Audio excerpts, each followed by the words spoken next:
小萝卜。他拍也不拍你们啊，拍不拍你们放心吧。谁往厨房拍，我们干活；人往厨房拍，我们干不了。人家没拍你们，都是拍前面。打雷炒饭2个，然后下面的饼有斯巴达定。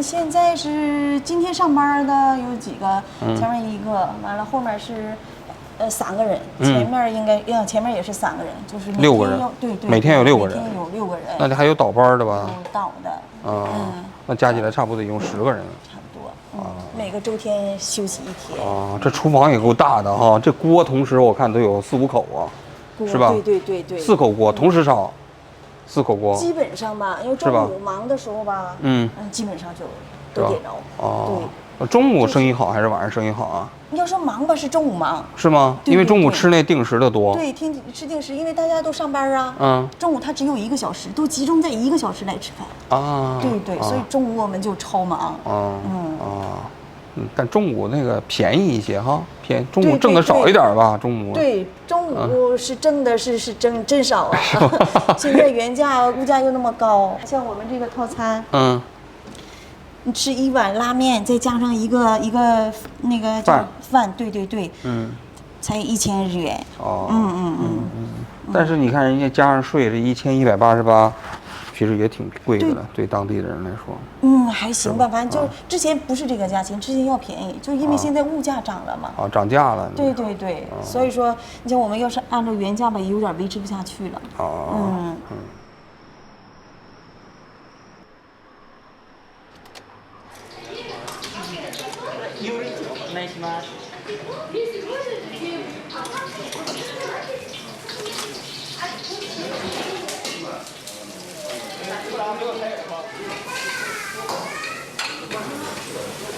李总，我给他切一下。人家没拍你们。那不是他拍我这店，不拍你们不行吧？你们这，你这不是工作吗？你想上镜，我们不想上镜。你上不了，刚才跟他说了，不可能让你上镜。那你这是工作时间，你能这样吗？不上，谁都不上，跟他说了。他拿什么保证不上啊？我保证。谁保证？那个，拿给他来。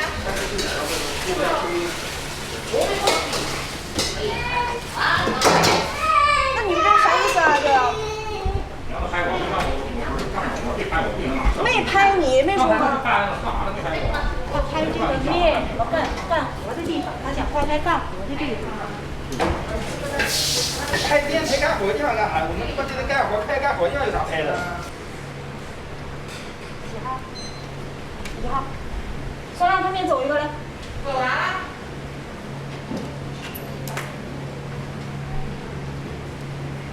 要不就别拍了，这样的话，这客人等着，咱就没法整了。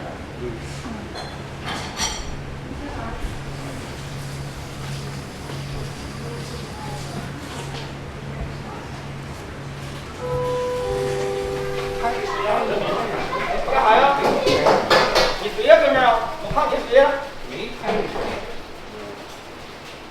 来拍着。没事。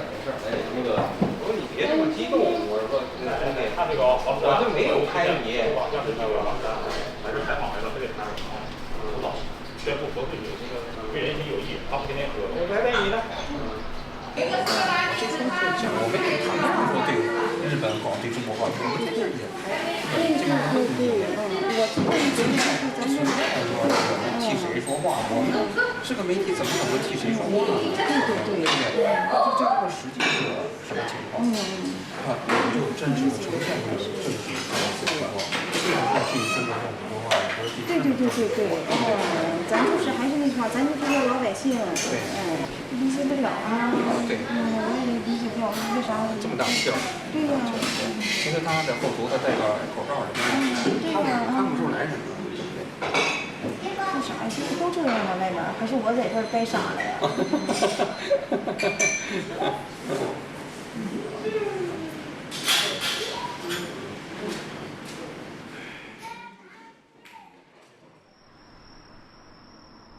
那这些厨师啊、服务员呢，你都是在哪儿找的呀？都是咱们中国人，就咱们中国有一个，这个就像那个上 QQ 啦、微信啦都有找活的呀，什么都有群呐。啊，嗯。你就在那上面去发广告什么的。一直这块招人就是个大问题，人家一问你是哪儿辅导啊，对不起，不去了。哦，是吗？对，一直是这样。啊，就好。其实他们这些人并不是辅导的。不是不是。他们是在日本的其他地方的。对。哦，那后来这些人怎么找到的？后来就实话实说呀，那就你能不能帮个忙啊？我现在就是没有厨师，确实就是店开不起来呀，就是当咱们是老乡，帮忙。那现在这些员工在你这儿还都挺稳定的吗？还算行吧。不过年轻人也是啊，你像就像这次这个处理水这个事儿吧，他们也担心，就是也也想辞职了。现在是吗？有吗？有跟你说的是吧？咋说的？还是你像我们现在有个年轻人嘛，他才30来岁，人家是确实是年轻，他担心这方面问题这也正常。完了再就是觉得这块是农村，又没有年轻人都想上外面发展一下嘛，又再加上这些个问题，就觉着不想在这儿待了。这个咱们都可以理解，害怕是吧？对，这个可以理解。那你怎么跟他说的？那我找人呐。你怕吗？我没有感觉吧，可能是吧？时间长了。再说我都快50了，我也不觉得是吧？跟这个还是有关系。你觉得？年轻人可能还是有点顾虑吧。那你看那中国的网上的人很多特别担心抢盐呐什么之类的。对呀，我也看了。看到了是吧？对。你觉得？我们也我接到很多电话，就是咱从中国打过来的，打到你这店里头吗？对。打的电怎么说呢？一开始不知道是这个情况，打电话就接，也被骂，反正是。还骂你呢，是吧？后来我就用中国语，我说我也是中国人，咱们都是同胞啊。完了，对方有一个就可有意思了，哎呀，你也是中国人，那换个店骂吧。是吗？是吗？那有没有人说，那你是中国人，你还在这地方开店？有是吗？你是吧？你不应该在这开店的，是吗？你怎么说的？那我是生活在这儿，没有办法啊。当时那个福岛这边出核事故的时候，你就在这个位置是吧？对呀。那天发生什么你还记得吗？记得呀。那天是怎么也忘不了的。是吗？对。当时吧，像正地震的时候吧，那个时候我也是就是自己做点，在家里面做了点小买卖，就是搁这儿买中国的古董啊，那些字画啥的。正好有一个客人他就要来给我送这个字画，我就正看着嘛，地震就来了，就慌了，没经历过这么大的地震啊。那你家当时这个地震晃到什么程度？晃到我们家还好点，就是我们出来当时从屋里跑出来的时候，就看不到自己家，就正好能看到邻居家。邻居家那个瓦呀，就哗啦哗啦往下就掉啊，就。是吗？完了家里整个，我那天是在我妹妹家，冰箱嘛，她家也是开放式的那种厨房，冰箱从厨房里给震出来了。是吗？对，然后墙啥的就裂了。完那天晚上就有点害怕吧，就不敢进屋。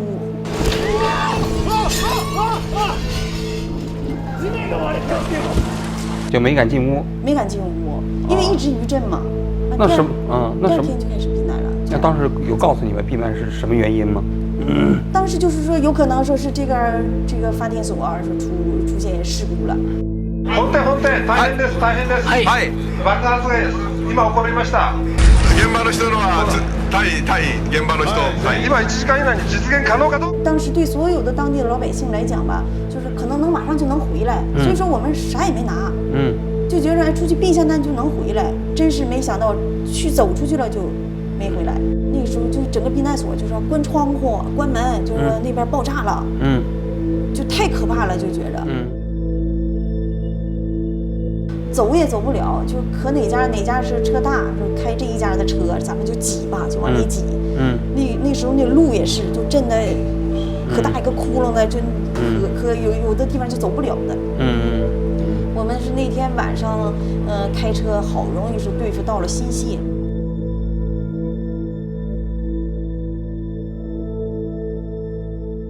我是回国以后嘛，收的电话说，哎呀，老太太没了，哎呀，就着急呀，因为我们是一直生活在一起的嘛。就因为这个又赶紧抓紧时间订个机票又回来了。你是什么时候来日本的？我是20几年前，22年前吧。那都是2000年左右了，是吧？对。当时是结婚呢？结婚，直接跟日本人结婚来的。直接跟日本人结婚。那你是在中国就认识的，你知道？对，是在中国认识的他。他当时是在中国工作，你认识的？不是，他是去旅游的。旅游的，旅游就认识你了。对，我一个朋友是正好是导游，自己从来没想过要是能嫁到日本，想嫁到日本，没有过这个想法。那你见到他就当时也是因为吧，就可能自己岁数在那块儿，周围人总说你怎么还不结婚呢？可能那个时候是跟谁结婚都一样吧，结婚吧。见了1、2面就决定结婚了。对。然后就这么就来了，就在日本来了之后就在福岛。来了之后就在这儿。一开始来日本的时候做什么呢？开始就家庭主妇呀，语言不通啊。学日语，考车。生孩子。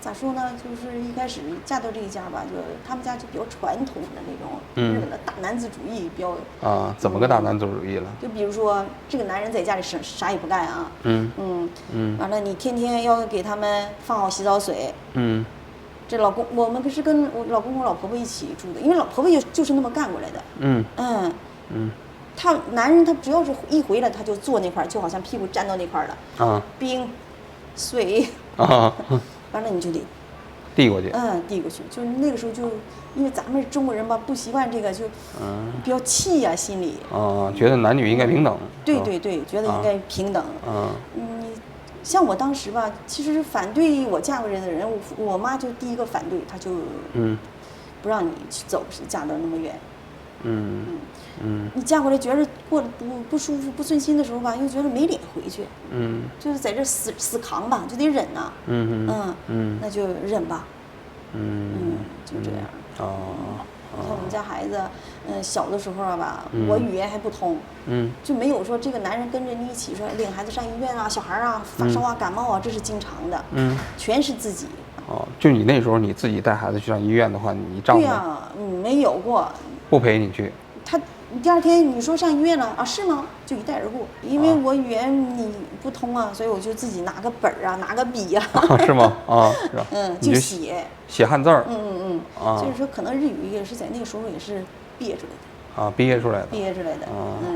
移民嘛，第一代都不太容易，是吧？凡是。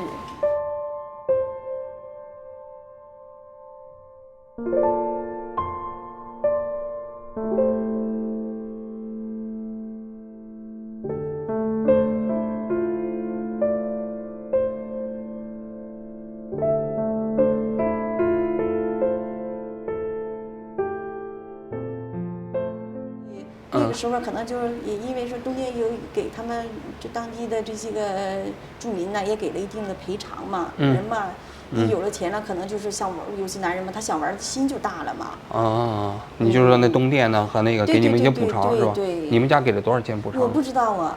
他给了多少钱都给你丈夫了？对。他不告诉你？那你不可能，日本没说嘛，他就是那种大男子主义，他不可能说给你呀。人家日本的家庭不都是女的管钱吗？哎呀，太少了，我感觉我们就是我来的那一代，因为我们家老婆婆就没管过钱，是吧？所以说他家传统下来就这样，都是男的管钱。对，然后他们还认为就是说这男人在外面玩的，这是日本的文化，你要接受他。反正有就去那些风俗店什么的，是吧？对，都有了，反正都有了。钱也没少花，就感觉他们可能是对他们来讲吧，一下子就进来那么多钱，花钱的可能感觉也不一样了。各种理由吧。那当时你丈夫是在Iwaki住，你带着孩子在这边住。对。我带着孩子，带着老公公。后来你听说你丈夫在外面，你说？也不是听说吧，就是知道了以后。那你咋知道的呢？电话你咋知道呢？他总接电话，再就是说那一段时间变化比较大呀，他比较注重照镜子啊，男人也这样。是吗？完了之后，可有意思了，我给他每天要给他们做便当嘛，他带到单位吃。他那个人有一个习惯，就是每一天的便当要剩一口。他肯定要剩一口。那几天吧，他就根本就不剩，我还觉得哎呀。这人这两天好了，这个毛病改了。后来他一个同事就说：“哎，你的便当挺好吃啊，就是谢谢你的便当。”哎，我就感觉，这个人他是没吃啊。完后来我就有好几回回来，我就说今天便当咋样啊？他挺好吃的。我就开始就觉得哎有点不对劲儿了。你为什么便当没吃？你觉得有点不对劲儿呢？他拿着便当去上班啊。对呀。他就把便当给他同事别人吃了。那有啥不对的呢？那是他没上班啊。没上班呢，就说明对，因为他们处挺好吧。那个同事就说他没上班，他把便当给我吃了。那他不上班，他去哪儿了呢？就是啊，他去约会嘛。是吗？你就通过这个发现的。对，我就感觉不对了，就看电话嘛。看他电话，那电话的有什么疑点呢？对呀，他约了谁呀，几点呐？有的时候他搁网络上，他也约朋友，也找朋友。就 Line 什么之类的，能看见文字是吧？哎，对。你看见了。对。你问他了吗？问了呀。他怎么说的？哪个男人不玩啊？就这套。就这么说的。对呀。就直接这么讲的。我又不是真的搁外面想咋跟别人咋地了，反正是。他们就觉得这个可能挺正常吧。但你觉得没法接受是吧？我没法接受。他比我大17岁。我就感觉。那要说年纪也不小了。对呀。所以就觉着吧，哎呀。这个事儿现在我身上有点不太应该啊，就心里有点不平衡了，就挺生气的。一个大男子主义，在家里啥也不干，完了我要完全的伺候你们，完了你还这样，我是接受不了这个事儿。然后你跟他说，他还不愿意，对，改是吧？他觉得还继续。对他们可能就觉着吧。你是家庭主妇，你离了这个家，你咋生活？就是说你都必须依附于他。对。所以你不能跟他讲什么条件。对。就觉着哎，我可以自食其力，我为啥要等着你来养我？好像我花1分钱都得伸手管你要啊。觉得哎，还得自己要干点啥。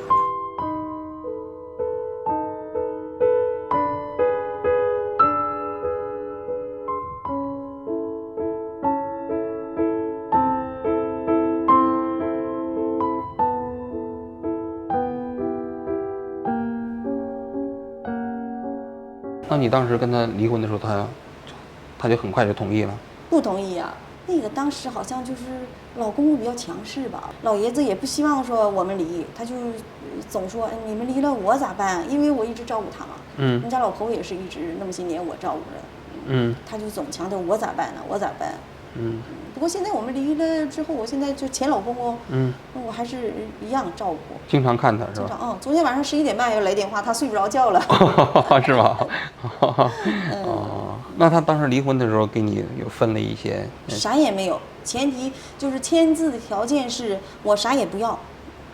不过后来我们这不盖房子了吗？在伊瓦基，又盖了2个房子，我得有住的地方嘛。我这个房子我要住，因为我带孩子嘛。除了那个，啥也没有，1分钱都没分你。就是条件是，你只要给我签字，我就啥我都不要，因为我觉得我自己可能能养得起2个孩子。那孩子的抚养费他付吗？不付，侵权在他那儿，就是他得要孩子，因为老头吧怕，这孙子离他远了嘛。我们家是2个姑娘。就是孩子不能给你，完了他们又不能照顾。那孩子事实上是跟你在一起生活，对。但是侵权又归他。侵权是归他。那这实际上挺不公平的啊。这离婚的条款，我得说。对，不是我自己，我觉着你只要给我签字。你就都不在意了？我不在意。那明明知道他因为那个地震分了一大笔钱，你。本来这分钱实际上是按照人头分的嘛。对。那该你那一份他也没给你。就是你要是你要了那部分钱，你这可能就离不成了吧？太纠缠时间太长了就。这孩子在里面受的伤害是最大的。那你当时离婚的时候，你有工作吗？那个时候我就在伊瓦开了一家小店，就是能坐20几个人的小店吧。也是餐饮。对。那等于说你到伊巴 K 之后不久，你就开了一家店是吧？对。那你当时离婚的时候，应该说你在经济上实际上已经完全独立了。你其实有那个店，养活自己的孩子也没问题了。我是属于我感觉我是走到哪儿饿不死的人。那一般在伊巴 K 的时候，人家一般都避难的时候，很少人会想着开始去做生意。那你怎么想的？那个时候不是啊，就正因为说地震之后，像我自己就有这个经验，有这个经历啊。说之前那个老公花钱花的那么厉害啊，所有的人他们那个消费观念都一下那样了。所以说当时在伊瓦 K， 像咱们中国人开店的人太多了。哦，是吗？哦，就是因为他们手上都有钱了，就是灾民。对。哦，这是占了80%的。就他们过去不敢消费的，现在都敢消费了。对。反而是有机会。反而是有机会了。那你开出来呢？事实上是这个机会。是啊。像我们饮食饭店还能差一点，像周围的那些个酒吧啊啥的，他们是那时候的利润是相当高啊。暴赚的。暴赚。那你怎么没想着开个酒吧？因为我不适合干那个。为啥？我不会呀，就不适合说，天天跟客人那么，我不是说能说会道。我觉得那个不适合我，我喜欢做饭嘛。对。